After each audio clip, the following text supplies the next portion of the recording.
যদি পুরো কেসের যে আপনারা যদি যে কোনো সাধারণ মানুষ যাদের একটু বিচার বুদ্ধি ক্ষমতা সম্পন্ন তারা যদি দেখেন প্রত্যেক স্টেজে স্টেজে মমতা বন্দ্যোপাধ্যায় এবং তার দলবল চেয়েছিল যে দুধ এবং জল যেন এক হয়ে যায়।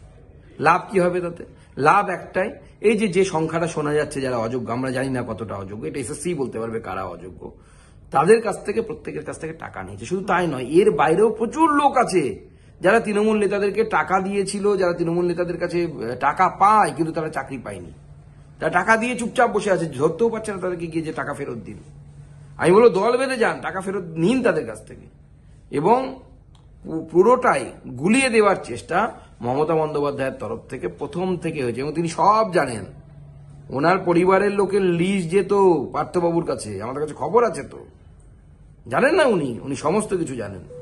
আরো অনেক কিছু চলছে, আমরা সব আস্তে আস্তে প্রকাশ করব কোথায় কি দুর্নীতি হচ্ছে, সব উনি জানেন। ওনার আত্মীয়রা দুর্নীতি করছে, অন্য কোম্পানির বকলমে কাজ করছে, টাকা নিয়ে চলে যাচ্ছে এবং প্রচুর কিছু হচ্ছে। মমতা বন্দ্যোপাধ্যায় প্রথম থেকেই টার্গেট যে যোগ্য অযোগ্য গুলিয়ে দাও, তাহলে পরে কি দুটো হতে পারে। এক, আদালত ভাববে যে এতগুলো নামে লোকের চাকরি চলে যাবে, তাই অতএব এর বিরুদ্ধে ব্যবস্থা না নেওয়াই ভালো।